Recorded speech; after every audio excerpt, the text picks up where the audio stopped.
You've got questions? We've got answers. Tune in Tuesdays at 12 on Facebook Live and Instagram Live, where we will be hosting a variety of community experts that will answer your questions. Hi, I'm Paula Leech. Join me as we talk all things sex, intimacy, and the survivor. See you then.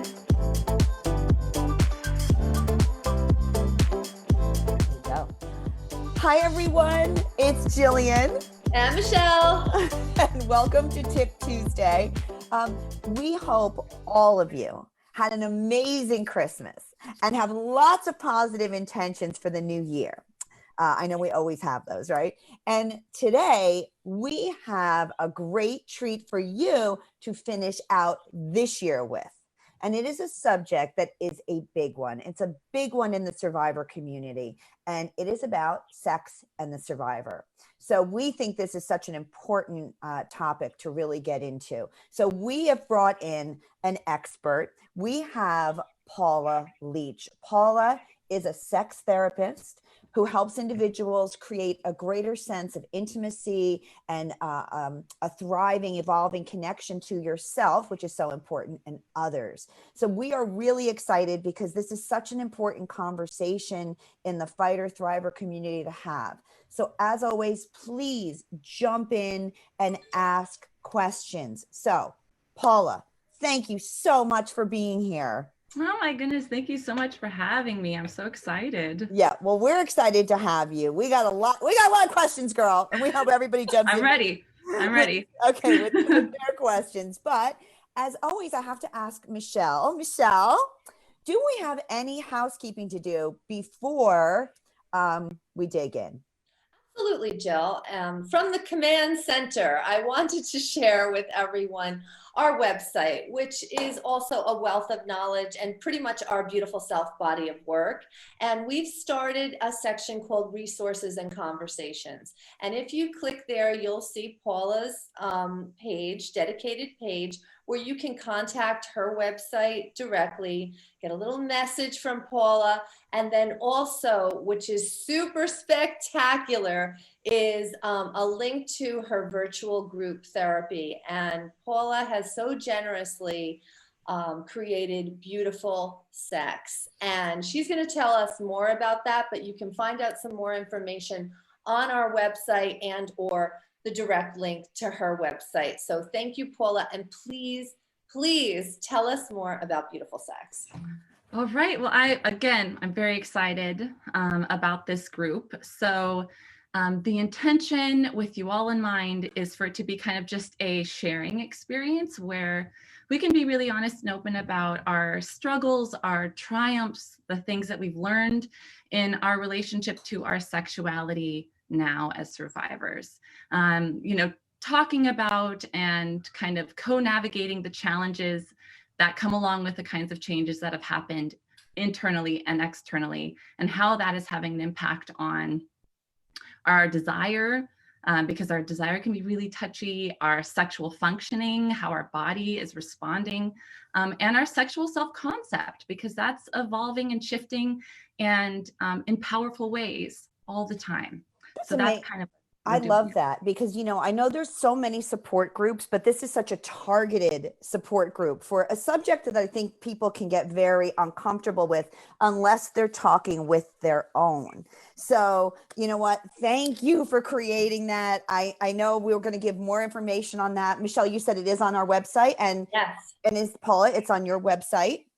Yes. So, okay. So we're going to put all that information out there. Thank you so much. But I got a lot of questions, girl. So we need to get into this. Yes, I'm going to do my best. All right. You ready, Michelle?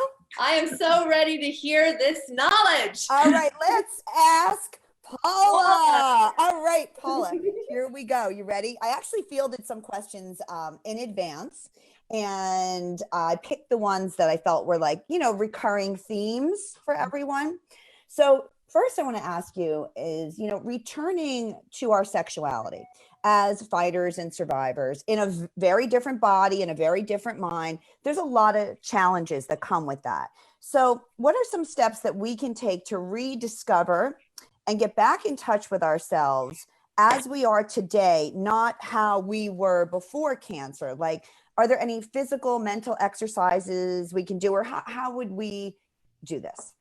Yes. So really great question. And I've got kind of three parts that I'm thinking about in this answer.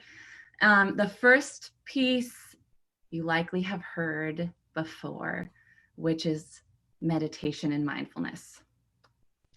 So not meditation in the way that a lot of folks think about it, which is to sort of get to this blank space in our in our field of experience, in our mind, but meditation in the sense that we are really kind of stepping back and noticing what happens in our body, what kinds of thoughts emerge, what kinds of feelings show up. And when we practice this in a consistent way, it really is the ultimate learning tool, the ultimate way to learn about ourselves. And a lot of the reasons why folks are really reluctant to engage in meditation are precisely the reasons why they should. It can be really uncomfortable sitting with ourselves for prolonged periods of time. There is a lot that shows up for people. And particularly within the survivor fighter community, there's grief, there's fear, there's sadness that shows up, and it can feel overwhelming. But when we approach it from this meditative place of, as a witness rather than this is me, we learn about the nature of that grief and that sadness in new ways. It makes it not easy to approach, but we can approach it from a different space. And so meditation to me is really, really huge. Yeah. Okay. Part one. Okay. Part two. And it's building on this mindfulness meditative sort of framework. It's a technique that we use in sex therapy called Sense8 Focus. It's old school. Masters and Johnson created it, back in the day. But it is a series of touch exercises that we can do individually and we can incorporate with our partner or partners. And they're really designed to bring you deeper into your sensory experience, deeper into your body. It's mindful, again, it's mindful in nature. Because when we go to engage with ourselves with touch, via touch, different kinds of things emerge. And so Sense8 Focus and you start with really basic touch exercises, like just a very basic caress. And so what I have folks do oftentimes is I'll just have them lay on the bed, come into the sort of weight of the weight of their body in the bed, feeling the texture of the sheet beneath their body, the temperature in the room, any noises, and really coming into the present moment. And then beginning a very slow caress, not a massage, a very slow caress over their body. And oftentimes I have them avoid the erogenous zones at first.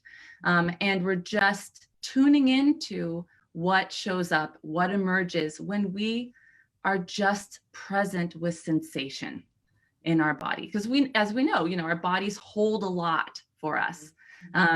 There's a lot of memory stored there. So when we engage in this way, a lot tends to bubble up. So it's another way of getting to know what lives there and what kind of wisdom is held in our body and what kinds of things that it's asking us to look at in a deeper way or feel in a deeper way so that we can, so for example, if during the course of this exercise, you find yourself weeping or crying, giving yourself permission to move through those feelings so that we can then make space for other kinds of feelings to emerge, right? So we can't selectively lock away only hard feelings. We lock away, all of it. And so when we allow ourselves to approach and feel and move through the big stuff, the hard stuff, oftentimes joy, passion, those kinds of things can start to emerge as well.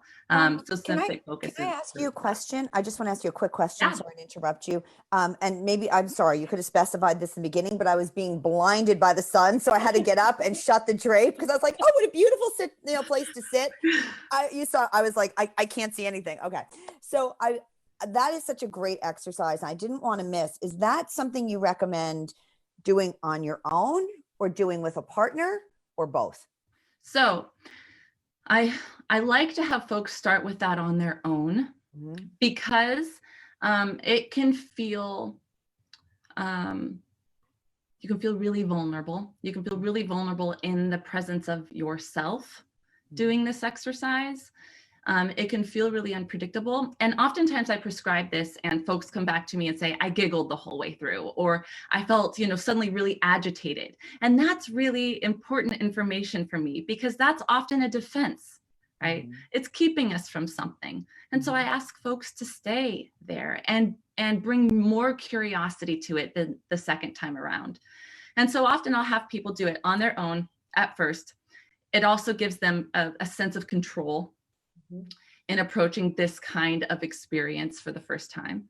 And then as they get to know themselves in a deeper way, it becomes a little bit less daunting to bring in your partner, right? Because again, it's a vulnerable experience on your own, but you bring someone in and we ask people to slow way down like this, it can feel incredibly vulnerable and scary sometimes. Of course. Really getting to know you.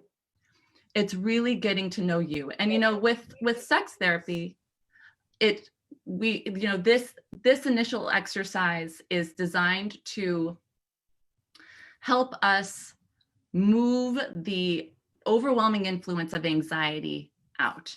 So move it out or minimize its influence. And this is why this is so basic. And with a partner, this very slow caress that is about your own curiosity rather than doing something for your partner, also gets oxytocin flowing, which further relaxes us, right? And these exercises have boundaries around them. So each one is, okay, it's for 45 minutes, you're going to spend this amount of time doing this, because oftentimes, again, if we're anxious about engaging with ourselves in this way, it's hard to approach it if we feel like, oh, well, what if my partner then wants to have sex with me? Or what if it starts to progress? We agree upon the boundaries. This is what this is today, and this is where we're staying. And oftentimes that allows us the safety to sort of really let go and be with the experience. So it's about getting to know ourselves in a different way than the meditation. Okay, so I love the meditation. I love the idea of self, exploring the self in a very safe way, staying away from the erogenous zones because we're trying to just understand our body sensation in general. Anything else on that before I go to the next question? Yes. Yeah. Oh, I'm so bad. I can talk. No, it's okay. We love it. Go ahead. I just want to get everything in. Yes. So once folks feel like they are learning a great deal, able to stay present, you can start to include the erogenous zones. And it's important to start to include the erogenous zones because this is all of you, right?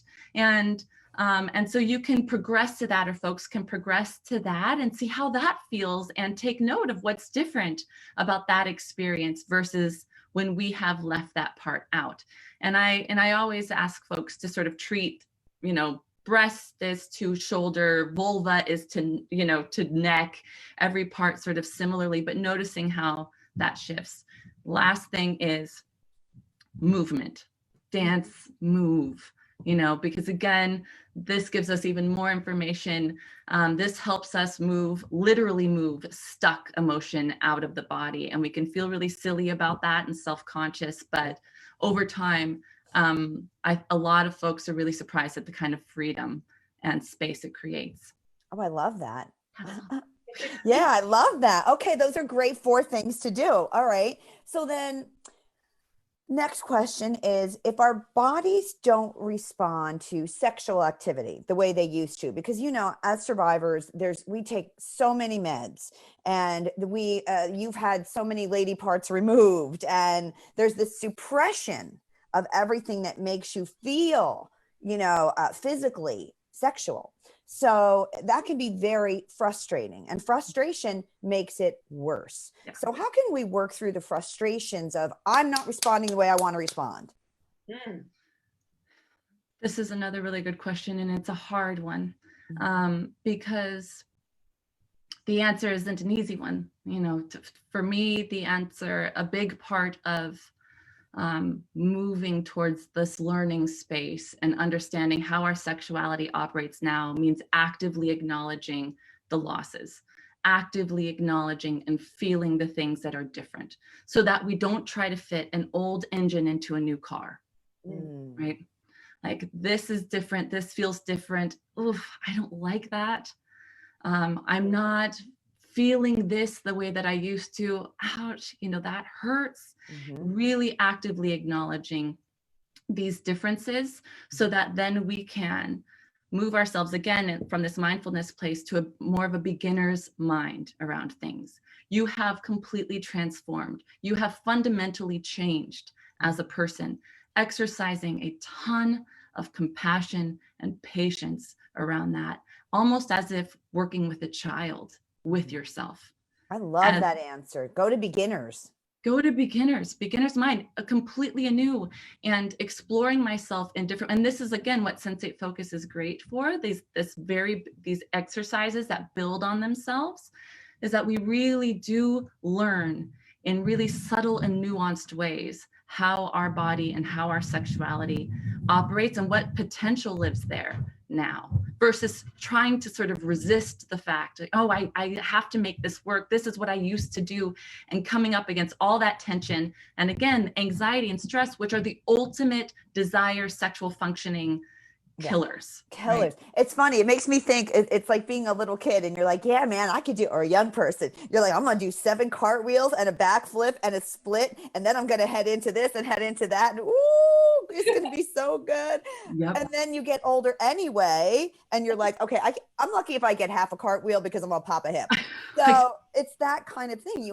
I love that you're saying, be gentle with yourself. Start fresh. You are in a new body. It's okay to treat it as such. So I think that answer is phenomenal. So, which leads me into my next question. And that is, what are things we can do if we're getting ready to start having sex again, right? Whether it be in a new relationship or an existing relationship that is bouncing back from a cancer diagnosis, but we feel uncertain. Like we just said, we can't do the things we used to do physically. Yeah. So how do we kind of get ourselves ready to get back in the game? So if we're talking about, potentially a new relationship, the thing that comes to mind for me around this is just starting slow. Get to know yourself anew in the context of this new relationship. What are my insecurities here in this relationship? How do they show up in this relationship? What does trust look like for me now in this relationship? What are my insecurities? How do I know? What am I feeling around that? Can I exercise boundaries and have them respected and met in this relationship? And, does this person have my best, needs or intentions at heart? And how do I know that as well? So just starting really slow around it, throwing out the old shoulds from your past lives. Like, oh, this is what I typically did when I was dating. Yeah, these are my moves. These are my moves from 10 years ago. Exactly. Or I don't have sex on the first date. I have it on date 5, and I should do this and that. It's like throwing all of that out and really letting your intuition and your instincts guide you. And that can be really challenging because that also means trying to tease out and differentiate anxiety around the kinds of risks that you may perceive that you need to take now, the healthy risks that you need to take now versus anxiety because this isn't right for some reason, right? So it means a lot of coming into yourself, and we have to slow down in order to do that. So that's one piece. Mm-hmm. And the second piece is masturbate. Self-touch, have sex with yourself, have sex with yourself, feeling comfortable, being vulnerable with yourself, learning about yourself sexually, learning about how your body is, what it's responding to now, exploring your sexuality, coming close to it and feeling it on your own terms, at your own pace, can often kind of keep big anxiety at bay, right? Big anxiety around the newness of a new relationship or a relationship that sort of feels new because I've changed so much. So engaging with yourself sexually in that way can be helpful, I think. I love that. And I think so many people, I don't know, maybe there's just an age thing, but I think so many people get squeamish around, the word masturbate. And I'm like, well, you know what? Doesn't everything start with self-love? Doesn't that make everything better emotionally, mentally, physical? And isn't that, like, that's the safest way to really discover your own body. What makes you tick, correct? It is the safest way. You are in control of pacing. You can pause, stop, slow, breathe, feel, think on your own terms. And, and I use this a lot with folks who've gone through sexual trauma, because it's a way of reclaiming on your own terms, reclaiming your body on your own terms, right? And so, as one of the sex therapy greats, her name's Betty Dodson. She passed this year, but she was awesome. She was a pioneer. She used to talk about how you are your first and last sexual partner. You are, and I like that. And learning about your pleasure and a lot of sex therapists won't even use the word masturbate because it is such a loaded word for folks. And so people get like, yeah, right. It's a bad word for a lot of us growing up. There's a lot of shame associated. Shame, yes, you're right. And then you feel worse about it, and you want to talk about it. Yeah, absolutely. But and in this, the great thing about the fact that we are talking a bit more openly around sex and sexuality in the world now is that people are really coming to understand that our sexuality is our responsibility. And it is not our partner's responsibility to guess or to figure things out. It's ours, and it should be a sacred, beautiful thing that is ours. It's part of what makes us human. It's part of, for some folks, it's part of bringing children into the world. This is, and it's intricately involved in all other aspects of who we are as people. And so coming into it, getting to know it, celebrating it, giving yourself permission to feel. It doesn't even have to be pleasure, just to feel connected to yourself in that way. I think it's a really great way. I love that, because in the survivor community, there does become a big disconnect to our bodies, because I think people forget to think about, that we are having body parts amputated, and having body parts amputated or stopped, it also connects it back to this, even if it, it's a phantom pain almost in a weird way. And you're like, I long for that. I want to feel that. And everything you're saying, I'm just really taking in, and I love it. I think it's such great advice for the community. I think it's great advice for anyone, but especially for this community. Breast and ovarian cancer really the feminine psyche gets so torn apart, and the physical body gets so torn apart. And there's so many levels to it. And sex, let's face it, at the end of the day, we're all young women. We're getting cancer in our 20s, 30s, 40s, 50s. This is not like it used to be like, oh, well, when you were older. No, this is a young person's disease also. So I love everything you're saying and pointing us towards. And it feels good to talk about it and say it out there. So what are some things we can do for those of us that are rediscovering our sexual relationships within a couple? So,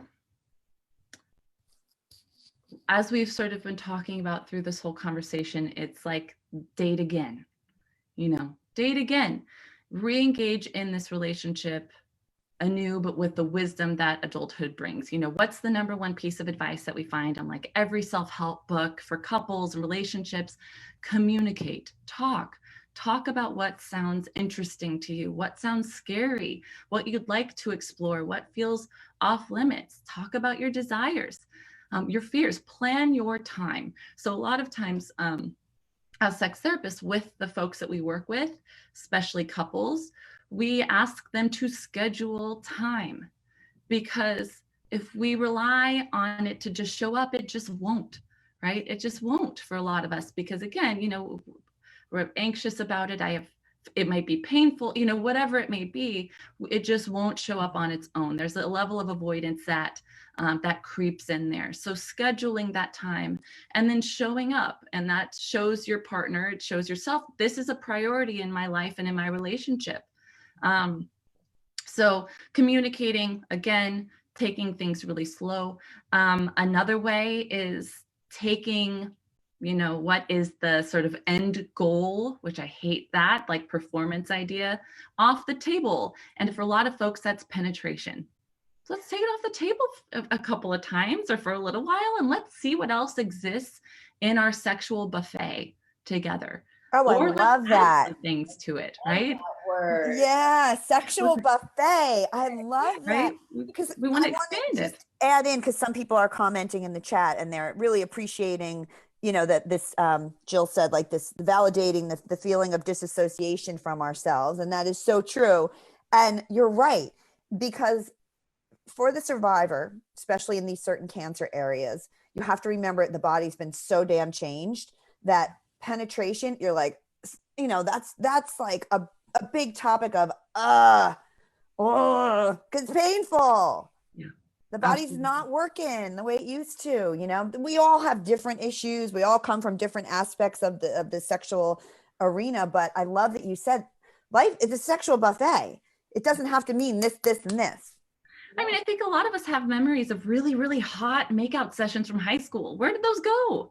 Where did we fall into such rigid scripts around sexuality. We do the same thing. We play the same thing out over and over again without really like checking in and being like, are we enjoying this? Like, do we want to keep, are we just checking this off because we feel like we should do it once a week or once a month or whatever it is, Yeah, exactly. So it's, it is about, and this is what sex therapy is about to me is, people come in with sexual struggles, we address the sexual struggle, but I also want people to walk out feeling like they have really expanded their knowledge of who they are sexually for themselves, but within the context of their relationship, expanded their sexual repertoire, that buffet, really learned a ton.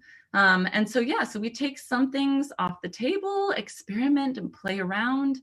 What sounds interesting to us today? Part 2, go to sex therapy. Oh, wait, I'm backing up. Yeah. Instead of centering orgasm, right?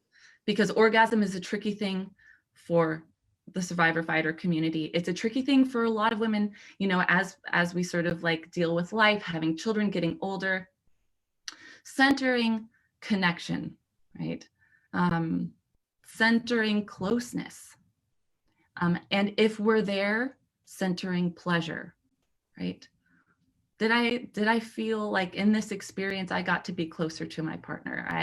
We were closer, we engaged physically with one another. That's a win. That's success, right? Or we felt really connected and we touched one another and there was a closeness there. Like, this is all really good stuff.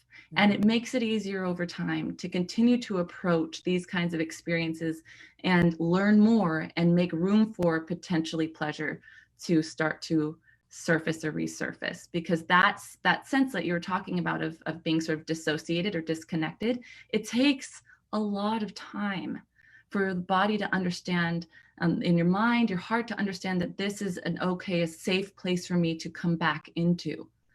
So we need to create those kinds of experiences over time that allow us to go there. That can be really challenging. So, I don't have to have an orgasm. This doesn't have to be about having lots and lots of pleasure. This can be about other things, and that's intimacy, right? And then again, second thing, go to sex therapy. Everybody should be going to sex therapy. We are all damaged in this area. We just are. You can't be a person on this living in our culture and in our world and make it to adulthood without some bruises. Of right? course. I don't know how to talk about it. Michelle, did you have a question? Well, one thing that I noticed in our sessions with our multitude of survivors that have walked through our doors is this is definitely a common theme and a common thread.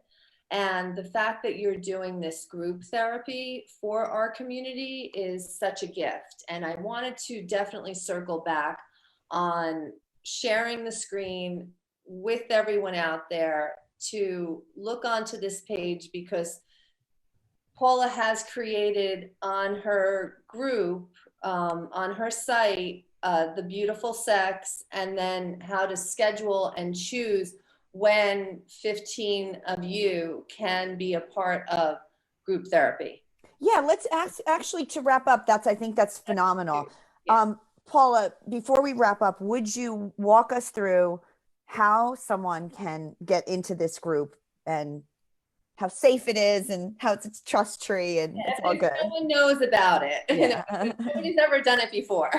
Yes. So you can go to my website. The first 2 meetings are free. And so I've put the first 2 meetings up there, and then the rest, everyone gets like a, significant discount on my group rates. So it's $30 a session moving forward. You can just register through my site, all set to go. I need 5 people. I need at minimum of 5 people. And yeah, confidentiality is hugely important. We make working agreements as a group to assure that this is a safe, honest place where we can be really vulnerable, because that's the entire point, right? So I take that very seriously. It is the beginning of each meeting that we make sure that we acknowledge that. I love it. Paula, you have just been, the information is so valuable. I know our community just loves it. Even those that are quiet and just observe rather than jump in, I know they're taking it in. And I really hope that people take advantage of your first 2 free sessions to get in and see what it's about, to come together as a community. And I do want to ask you, I hope that you will come back and talk to us again. I would love to. I'd love to. As you can tell, I'm a talker, so. Yeah, but you're giving us great information, so we love it. Yes. So please drop your questions. If you're uncomfortable dropping a question in on the chat, just reach out to Paula directly, and she can let you know her services and what she offers. Or you can always direct message Beautiful Self, and we're happy to get your question over to her. So Paula, thank you so much for being here. You've been amazing and made a very difficult subject matter fun and easy to understand. So thank you for that. Nicole, thank you. You're amazing. And we will be back next week with me talking about the best of beauty, because that's another subject. We get the best of beauty. But we want to say in the meantime that we're wishing all of you a safe, healthy, happy new year, and that you stick to all your intentions, and that everybody is positive and happy. So our sign off, as we always like to say, is stay strong, stay positive. You are beautiful, and we'll see you all in 2021. Thank you, Paula, so much. Thank you, Paula. Bye. Happy New Year.